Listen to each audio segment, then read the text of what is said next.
नमस्कार, आप live series देख रहे हैं। मैं हूं आपके साथ काव्या। इस वीडियो में हम पूर्णिया से निर्दलीय सांसद पप्पू यादव का जिक्र करेंगे। आपको मालूम है कि पूर्णिया से निर्दलीय सांसद पप्पू यादव का प्रकरण क्या कुछ चल रहा है इन दिनों। कल शाम जो है उनको रिहाई मिल गई और उसके बाद क्या एक बार फिर पप्पू यादव जेल जाएंगे, इसी पे इस वीडियो में हम चर्चा करेंगे। हमारे साथ विस्तार से चर्चा करने वाले और ग्राउंड से पप्पू यादव को कवर करने वाले हमारे सहयोगी सौरभ सुमन हैं।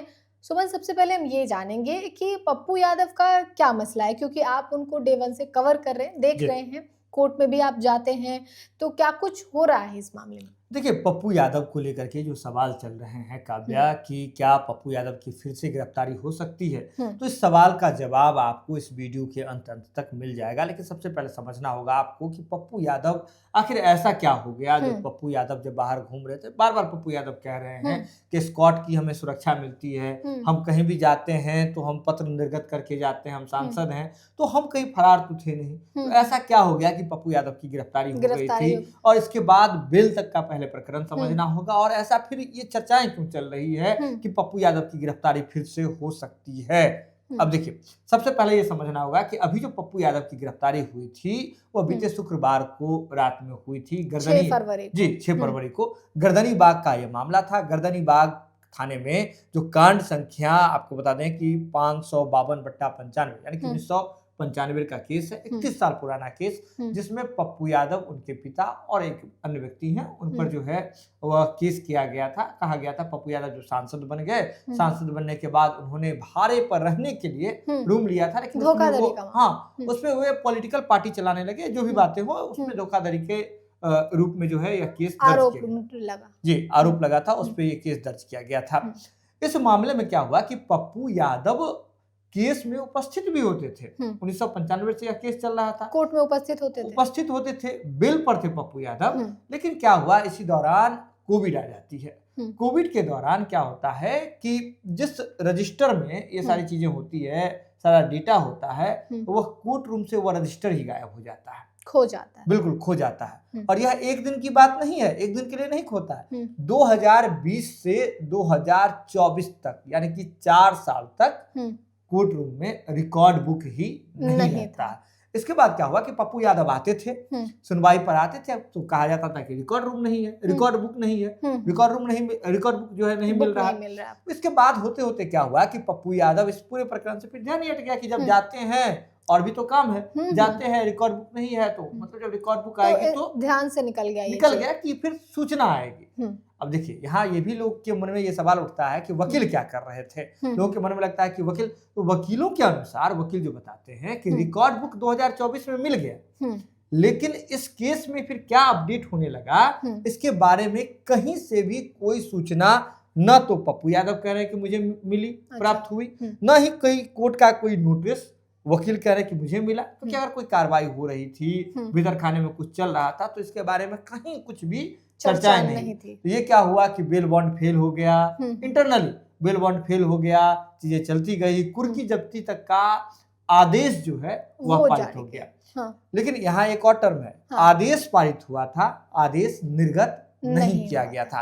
सीधे समझिए, जो 83 का जो आदेश है, जिसमें कुर्की जब्ती का आदेश होता है, वह आदेश कोर्ट से मिल गया था, लेकिन निर्गत नहीं किया गया था। तो ऐसे प्रकरण में क्या होता है कि अगर आपके खिलाफ कुर्की जब्ती का 83 का जो आदेश जारी हो गया है, तो आप आइए, कोर्ट के समक्ष प्रस्तुत हो जाइए, आपको आराम से बहुत कोर्ट अपने आगे कार्रवाई करती है, अब बहुत हद तक चांस होता है कि बेल मिल जाए, उसमें कोई किसी तरह की कोई दिक्कत नहीं होती। लेकिन पप्पू यादव के अनुसार ये यही करने के लिए आए थे, कोर्ट के पास आए थे। लेकिन इसी बीच पुलिस को इस बात की भनक लग गई कि पप्पू यादव इसी मामले में कुछ करेंगे या कोर्ट के पास जाएंगे, आत्मसमर्पण करेंगे। इससे पहले पुलिस के पास इस बात का विशेषाधिकार था, तो पुलिस ने पप्पू यादव को मंदिरी आवाज से गिरफ्तार की। उसके बाद देखिए काव्या, आपको याद होगा गिरफ्तार की, फिर कैसा पूरा रात भर जो है नाटकीय ढंग से सारी चीजें चली।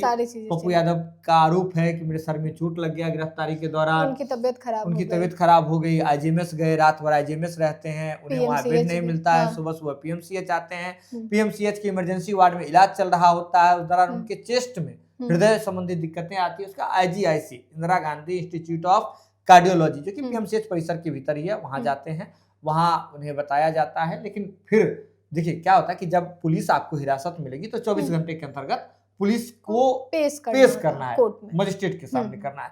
तो पुलिस ऐसे में लेकर के पप्पू यादव को सिविल कोर्ट पहुंचती है, और सिविल कोर्ट ही इसलिए पहुंचती है क्योंकि एमपी एमएलए कोर्ट जो है वह पटना में और इस पूरे क्षेत्र में जो है वह एक ही है, वो है सिविल कोर्ट में। तो ऐसे में एमपी है, तो एमपी एमएलए कोर्ट में उन्हें लेकर के पुलिस पहुंचती है। तो पुलिस उस समय, माफ कीजिएगा, कोर्ट उस समय यह सुनवाई करता है, शनिवार का दिन होता है कि जब चोट लगा है, जब आपको इलाज की जरूरत है, तबीयत ठीक है तो आप इलाज कराइए पीएमसीएच में, और इस मामले पर सोमवार को सुनवाई होगी। तो फिर पप्पू यादव को लेकर के पुलिस पीएमसीएच पहुंचती है, और उसके बाद फिर उनका इलाज चल रहा होता है, जिसके बाद फिर वहां से उन्हें बेऊर जेल लेकर के पुलिस चली जाती है। ये भी एक अलग प्रकरण है। पप्पू यादव के वकील कहते हैं कि जब कोर्ट ने कहा था ये तो कंटेम्प्ट ऑफ कोर्ट हो गया, बहरहाल वो लीगल टर्म्स है।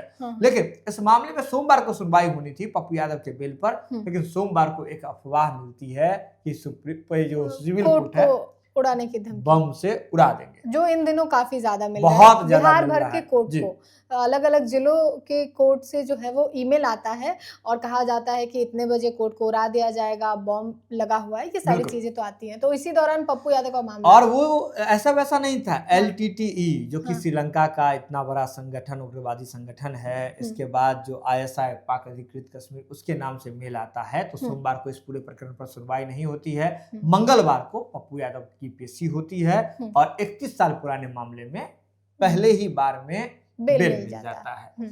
लेकिन जब पुलिस पप्पू यादव को गिरफ्तार करने के लिए गई थी, तो उस दौरान क्या हुआ था, समर्थकों के साथ जो पुलिस की बहस हुई थी, उसमें नामजद FIR हो गया था बुधा कॉलोनी थाने में। तो बुधा कॉलोनी थाने में जो FIR हुआ था, उसका हम आपको बता देते हैं कि 72/26 ये केस नंबर था बुधा कॉलोनी, जिसमें उसमें धारा क्या लगा था, धारा लगा था 353।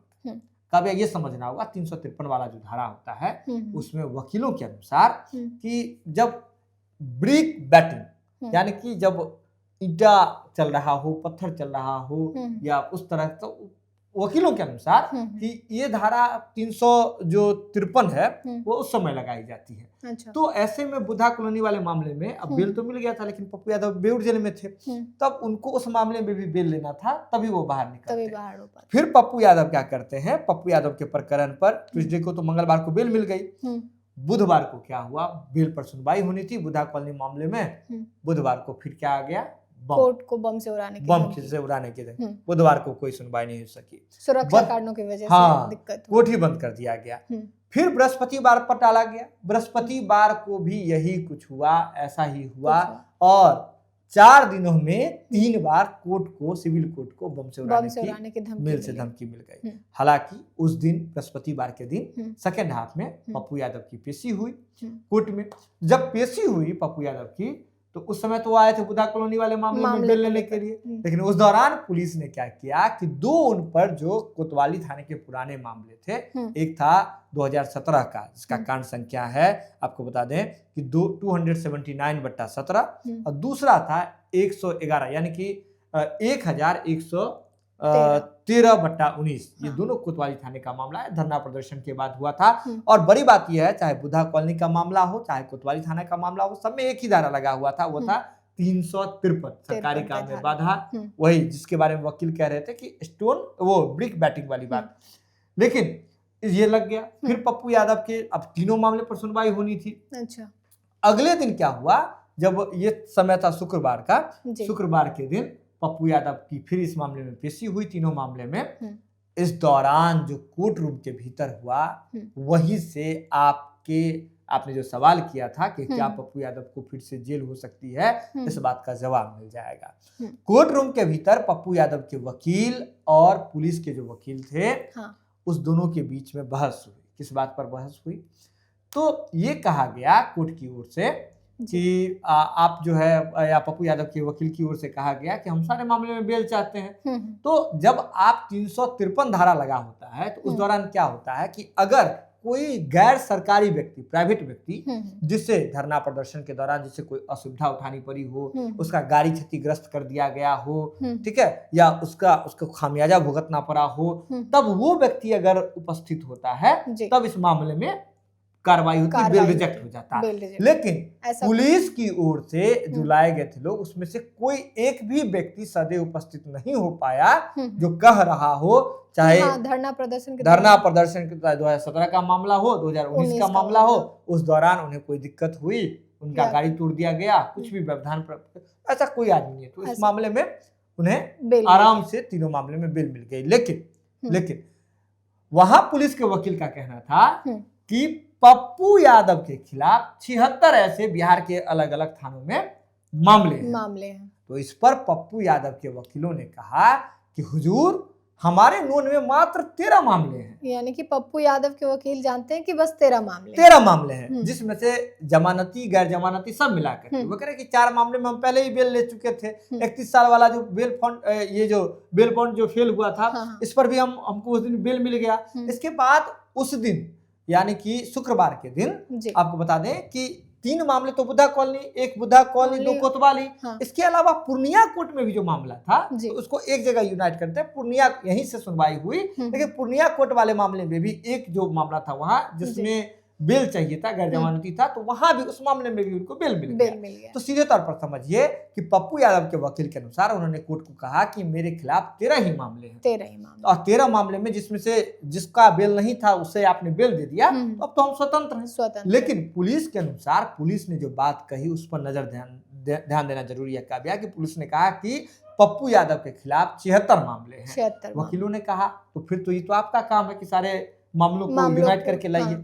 अब देखिए, अब यहीं पर आपके सवाल का सबसे बड़ा जवाब मिलता है कि अगर जिस तरह से 2020 से 2024 तक रिकॉर्ड गायब रहा, पप्पू यादव को नोटिस नहीं मिला, बिल फेल हो गया, इसके बारे में पता नहीं चला, कुर्की जब्ती का जब आदेश जारी हो जाता है तब पता चलता है पप्पू यादव को, अगर इसी तरीके का अगर जो पुलिस जो दावा कर रही है, अगर ऐसा ही कोई मामला है बिहार के किसी भी थाने में जिसमें बेल वाला नॉन बेलेबल धाराएं लगी हो, बेल टूटा हुआ हो और पप्पू यादव को पता ही नहीं हो, तब पप्पू यादव जेल चले जाएंगे, फिर पप्पू यादव गिरफ्तार हो सकते हैं। हालांकि पप्पू यादव के वकील कह रहे हैं कि यह कोर्ट को भरमाने का तरीका था, ठीक है, लेकिन अगर पुलिस के वकील की ओर से अगर ये कहा जा रहा है कि 76 मामले बिहार के अलग अलग कोर्टों में हैं, तो अगर इन मामलों को एक जगह इकट्ठा करके लेकर के आ जाती है पुलिस या पुलिस के, तो फिर और किसी मामले में अगर बिल टूटा हुआ है, नॉन अवेलेबल था,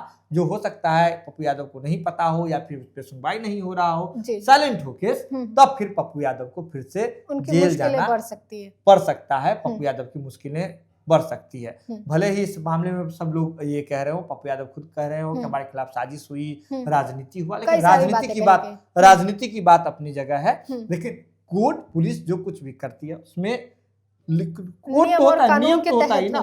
तो आदेश जो निर्गत नहीं हुआ था, आदेश जो कुर्की का जो 83 का जो मामला है, जो आदेश जारी किया गया था, निर्गत नहीं किया गया था, तो ऐसे मामले में भी पुलिस ने अपने न्यायपूर्ण तरीके से ही जो है पुलिस ने, हालांकि टाइमिंग पर जरूर सवाल खड़े हो रहे हैं, लेकिन पुलिस ने अपना ही काम किया था।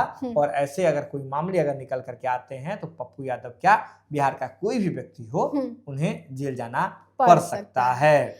तो पप्पू यादव प्रकरण में हमने आपको ये अपडेट दिया है कि आखिर अब क्या होगा। जो कोर्ट में जजमेंट हुआ, जो बहस हुई वकीलों के बीच, उसका हमने जिक्र किया है और बताया है। अब अगर पुलिस इन 76 मामलों को खोजती है बिहार के अलग अलग थानों में, तो फिर ऐसा कुछ संभावना बन सकता है। हालांकि फिलहाल पप्पू यादव दिल्ली रवाना हो चुके हैं। तो फिलहाल के लिए इतना ही। साथ ही चैनल को सब्सक्राइब करें, फेसबुक पेज को लाइक करें। वीडियो देखने के लिए आपका धन्यवाद। बहुत